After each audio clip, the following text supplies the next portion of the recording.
New Thought Media Network. We are a global broadcast network of positive music, media, and entertainment, inspiring humanity's evolution along the journey of enlightenment and creating a world of love, peace, empowerment, and prosperity for all. New Thought Media Network. Positively inspiring.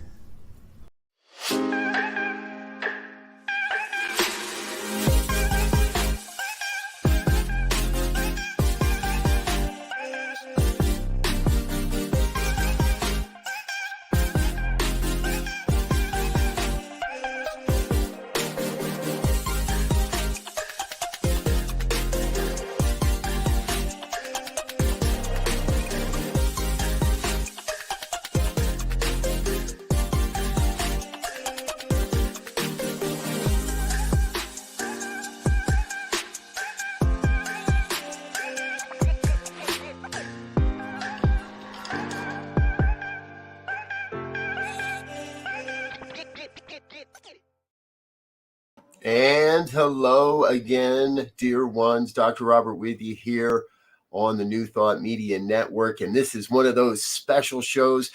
Don't do it very often, but when we do, it is because it is important and meaningful and I believe completely inspiring. So I'm so glad you're with us today. This is New Thought Conversations, and it's an interview show. So I have a guest, and I want to introduce you to Reverend Cynthia Paulsen. Reverend Cynthia and I have, we've never met, but we've known each other for pretty much going on close to 3 years now, because I remember it was in the very early stages of New Thought Media Network when we met, specifically through the Center for Spiritual Living Midtown, which is in Atlanta. So Reverend Cynthia is a interfaith minister and the author of a really cool book that we're going to discuss today called Undoing the Knots. Reverend Cynthia, welcome to New Thought Conversations. Thank you. Thank you for having me. What an honor. Thank you. I'm glad you're here. All right. So, we always make this easy for the audience as best we can by letting them know a little bit more about you and where you are in the world and how you got to where you are and all of that. And that's not my job. That's your job. So okay. If you would tell us a little bit more about yourself and your journey into new and through New Thought, and how do you end up here today? Thank you. So, well, I discovered New Thought kind of accidentally. I was working at a church, a United Church of Christ church, very progressive liberal church, and I was their Christian education director, which I stumbled into that job as well. And what that job did was it forced me to read the Bible. I had to know that scripture and teach it to kids, and I was kind of hooked. And I knew that I wanted an even broader, bigger perspective of God. And they were very encouraging of that. And so what happened and coincided at about that same time in my life is I was reading contemporary New Thought authors and didn't even know what that meant. I didn't know they were New Thought authors. People like Louise Hay and Wayne Dyer and Cheryl Richardson and all the Hay House folks. And through that, I discovered what religious science was. Of course, now it's a Centers for Spiritual Living. And I found a CSL center. And that at that time I was living in Reno, Nevada. So shout out to CSL Reno. That was my very first center. Oh, amazing place. And I was hooked at that point and started taking classes like crazy, every opportunity I could, and just snowballed from there. And spent some time all the way up through practitioner training with CSL, but actually switched to get licensed through Divine Science, which is still around. And Divine Science is kind of the precursor to CSL. Ernest Holmes, who wrote Science of Mind, was actually a Divine Science minister. So absolutely loving it. So just classes everywhere, and sort of developed this body of work through sermons and blogs and writing. And I knew I needed to get it out there. So you can watch a sermon once and hear that information, but when you've got a book in front of you, it's so powerful, and you can hold it and live with it. And so I knew I needed to write a book. So that's how Undoing the Knots came about. Beautiful. Yes. So let's talk about it, folks. It's called Undoing the Knots. And actually, you know what? We can do this. This is going to look really funky. There it is. All right, wait, we'll switch so you can see Cynthia's face. There we go. And it's available on Amazon and available everywhere from what I understand. And, you know, what I love about it, and we're going to talk a little bit about it, is it's a collection of stories. They're very approachable and very realistic, very practical, it feels. I personally, folks, I keep my copy on my nightstand, and it's one of those books where I can open it up anywhere I want and read a story or read a couple of stories. And not that it puts me to sleep. I'm not saying that. Hope not. It is. They're really inspiring stories to send me off into la la land, as we say. But anyway, tell us a little bit more. Tell us a little bit more about what the process was like. How did you pick the stories you did? How did you determine? Are there categories that I'm not seeing? Tell us a little bit more about your creative process in developing this. So one thing that I discovered when I started, sorting through this bulk of these sermon pieces and blogs, writings that I had, was that they're always, like you said, approachable. And what I think my strength is as a writer and as a minister, is finding spiritual principle in everyday life experience and making that connection and that leap. And what I found in all these stories is that they're at the core of it, there is spiritual principle and practice in there. And the idea is, when we read these things and spend some time just marinating in it, is when we start realizing and recognizing and reclaiming our good. That's the subtitle of the book, Undoing the Knots, Reclaiming Our Good. When we're using these principles and practices, that is when we start experiencing even more good in our life. So that was really what I wanted to give people. It's like a gift when we can just make that recognition of the good in our life. And so it's our typical New Thought things. It's, learning about affirmations and affirmative prayer and, law of circulation, meditation, forgiveness, it's my hope that you're not getting beaten over the head with it. This is not textbooky. They're fun little stories to read that drive home how important these principles are. Right. Yeah, beautiful. Thank you. And, as you said that, not beating you over the head with it, it also, it doesn't feel like the type of book where you're saying, okay, this was my journey. This is what I did. And if you do this, you can be enlightened too. Yeah. It's really. It's much more of like me. No, I'm yeah. It's not much like that. more of the again, so incredibly approachable that. Well, I'm learning with everyone. I mean, I think I say multiple times in the book, I fail at these, but the point is you get up and you try again the next day. And these are things to learn and pay attention to. And it's never a flip of a switch where we've got it all figured out. And you should never trust a minister that says something like that. It's all figured out. No. Just do this, this, and this, and you're good. Right. I promise. But that's the beauty of it and the joy of it. It's a process and it's a journey. And I love the opportunity to always circle back to something new, to learn something new or in a new way. And that's why I'm a minister. I mean, I'm obsessed with that. I have to do that every day. That's part of the process. Yeah, so. Exactly. I've got an idea. We didn't talk about this in our setup, but would you be willing to read us one? Sure, absolutely. It is not my favorite, but it is one of my favorites because you can't pick a favorite. Exactly. But it is also the shortest one because I don't know how comfortable people want to just be read to. Let me pull that up. It is called, and I'm of a certain age, so if you'll excuse me. Oh, yes, no worries. This one is called Nearer Than Your Hands.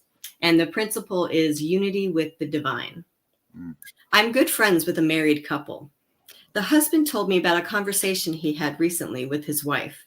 He was at work and she was at home talking to him on her cell phone. During their long conversation, she said to him in an exasperated tone, "I can't find my phone. I've been looking for it everywhere." She said that to him while on her cell phone.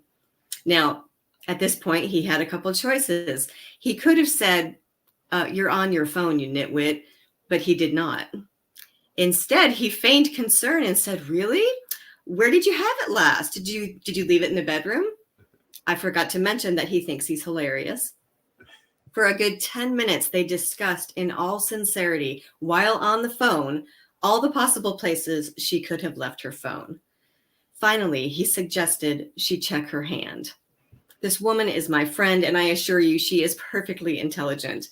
We've all had an embarrassing facepalm dingbat moment like that. That was just hers. But the story is a great illustration of God's truth. Her phone was there in her hand the whole time. There she was, spinning her wheels in a panic, searching, seeking, looking. Yet in her seeking, she wasn't really noticing the truth of the situation. She was using her phone, using the very thing for which she was searching. For many of us, this is what happens when we convince ourselves we should be actively seeking God. It's been said that we do not need to seek God because God is seeking us. Perhaps we just have to be willing to let ourselves be found. The creative process is happening all around us, in us, and through us all the time. God is always there. As Alfred Lord Tennyson said, God is closer to you than breathing and nearer than your hands and feet. And I would add, whether we realize it or not. It's the realization, the awareness of the God presence that is the key. And don't we feel silly sometimes when we finally realize it? Like the fish who spends its whole life in search of this mystical, magical ocean it keeps hearing about, you're in it. It's all around you. You don't have to do anything but accept that it is there and trust that it is what it is. What if for this whole day, or just this moment, you completely believed and trusted this statement? I am surrounded, supported, and loved. My good is at hand. I love that. Yes. Well, good. I remember reading this one because my experience of that was actually the flashlight. I was using the flashlight on my phone to try to find my phone. That's awesome. Because I didn't know, because my phone was lost and I'm around my office and I've got my flashlight out looking all over the place. That's awesome. Until I finally actually looked at my hand and went, wait a minute. Yeah. But you tie and that's part of what I want everybody to recognize. You tie these stories together in a way that is incredibly approachable, because whether we admit it or not, I believe everybody's had that experience to some degree at one time or another. And we can feel embarrassed, we can get upset with ourselves, or we can turn these everyday experiences into those reminders. Yep. I say it all the time that, especially with the New Thought understanding, with an understanding of this philosophy, we are building the environment. We are building our own environment every day. Yes. And in what I surround myself with, in the books I read, in the media I consume, in the media I choose not to consume, Right. and in the creators that I choose not to support. It's in all of that, we're creating that space where we can be gentle with ourselves and really recognize that everything we need, everything that's necessary, is already at hand. Yes. And I really appreciate you saying too that, it's these reminders, because so many of the stories are just me being reminded of these principles, of the truth. And I know, like, there's one where I was doing the dishes and I sliced my hand open. and it was a bad cut and lots of blood. And I couldn't believe, I thought I was going to need stitches. I thought this is going to hurt for days. And within a day and a half, it was like gone and healed up.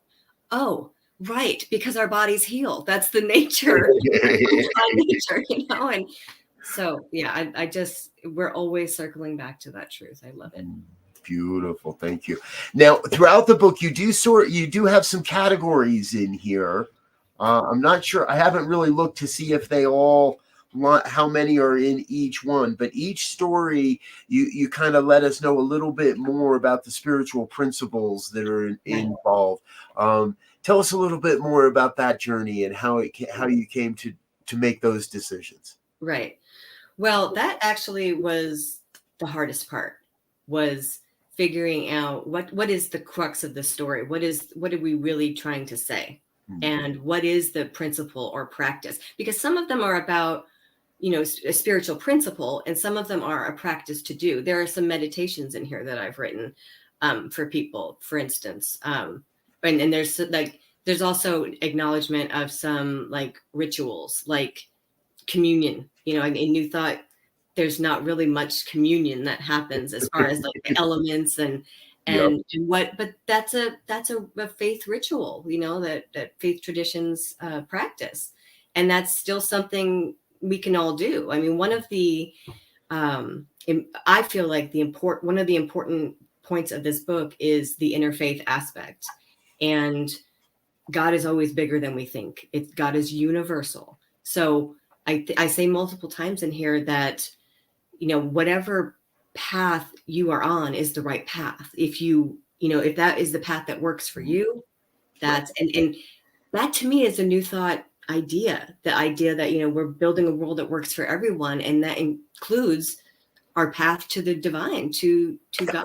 And there's even an essay in there about the word God, and some of us don't use that word, so we need other words for it, and that's okay. Just that acknowledgement of that, because God is always bigger and broader and more universal than we could possibly understand, and every path is good. I believe every path is good. So beautiful. Love that. Yeah, as I look at these, there's everything from the law of circulation to communion, as you were just said, intention setting, loving others, seeking peace. And many of these are repeated throughout different stories. Unity with all life. I can see how that would be the most difficult piece. Yeah. To really like, okay. Yeah, labeled and categorized, because they're all spiritual essays, so they're going to cover a lot of different areas of that. But I just wanted, particularly if someone was maybe new to New Thought, I wanted them to be able to say, oh, that's what we're talking about here. Okay, that makes sense. Yeah. And that's a real, you mentioned, as an interfaith minister, and that's a real great way to help all of us see that. I think we come into, I see it all the time. I don't think I see it all the time. People come from various religious traditions and faith-based systems into New Thought. Now it's nice when I meet a kid who was born New Thought, right? Hard to find sometimes. And I got a couple of them, and it doesn't necessarily make parenting easier, but it does make parenting easier.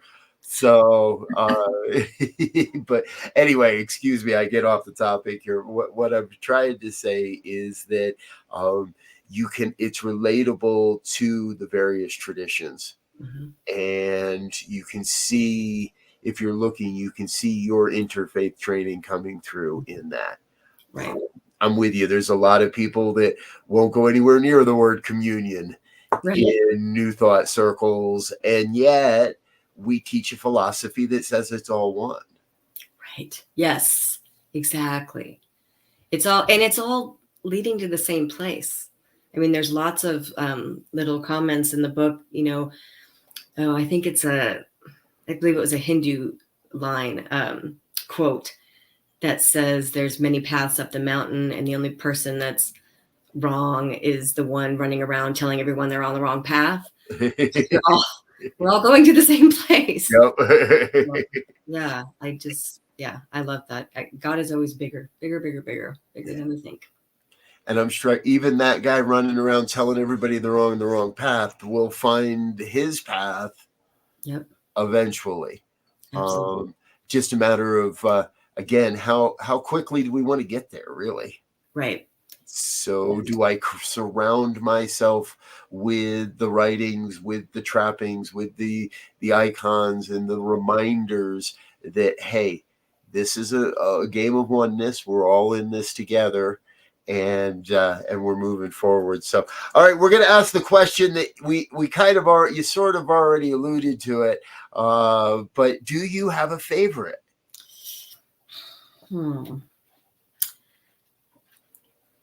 It's like picking your favorite kid. You can't do that. I know you're not supposed to say it out loud, at least. Right. Yeah. Well, I will say there are many stories in here about my family, obviously. How could there not be? And there is one in there called The Spiritual Bread Fight, where I asked my husband to stop on the way home from work and get some bread. And I meant a loaf of sliced bread, like we could make a sandwich with. And he came home with a French baguette.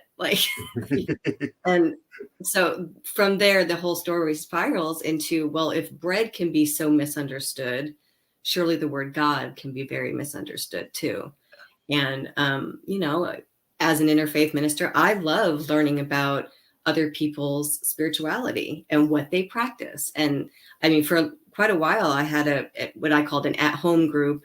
We kind of stopped during COVID, but where people would come and share what their, spiritual upbringing was and what their traditions were. And it was amazing. I mean, it was so special to be able to learn those things, do things together, and then go about our business and just do the path that worked for us, And so anyway, but that story, it has a poem from Rumi in it, and it's one of my favorites. Not only because I love that story with my husband, and yes, he went back to the store and got me the bread I wanted. It's wonderful.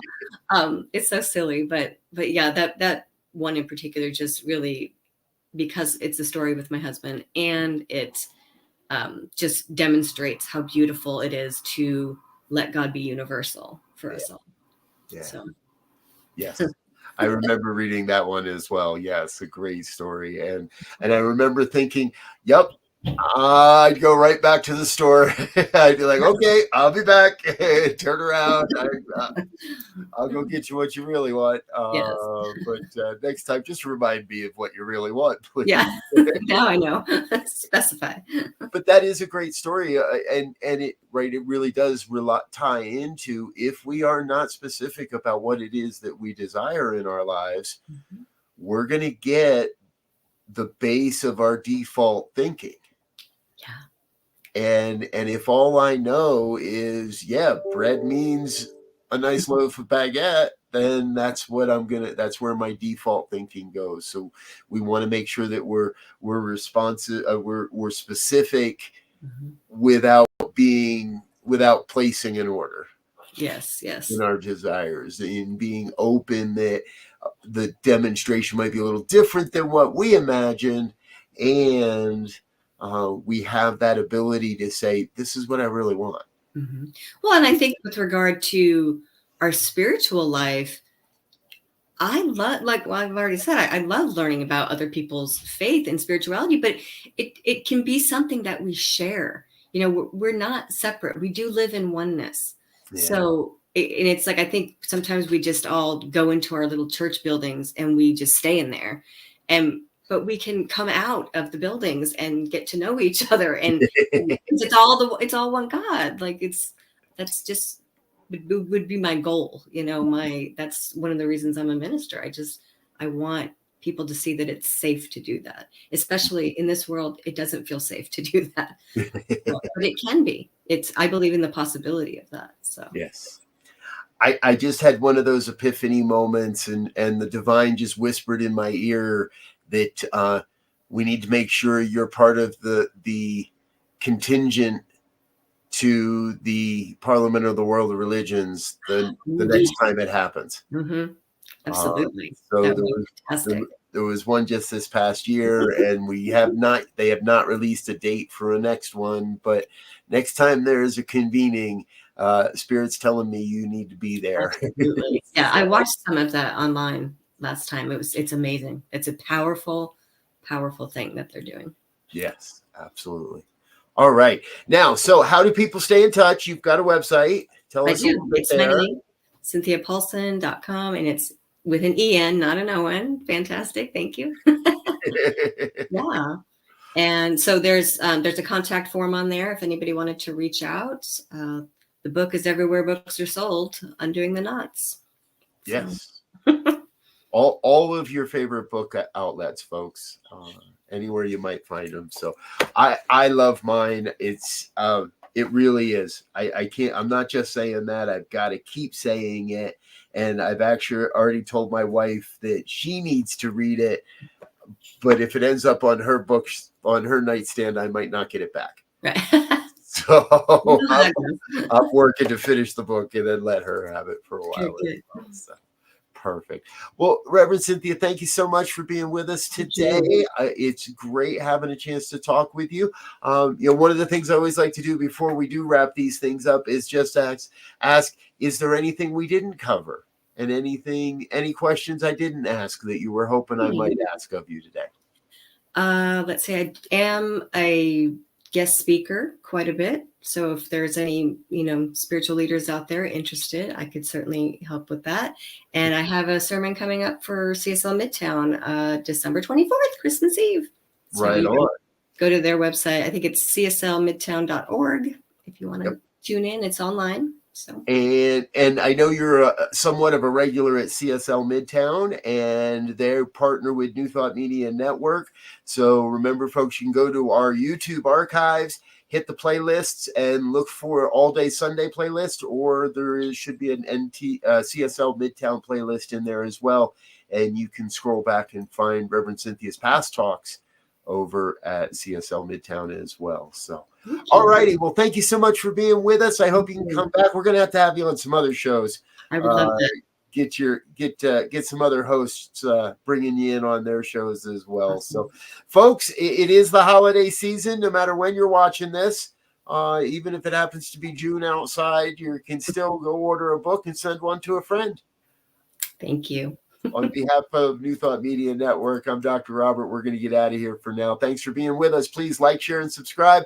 Let your friends and family know what we're doing. Until next time, I wish you peace and richest blessings. Bye now.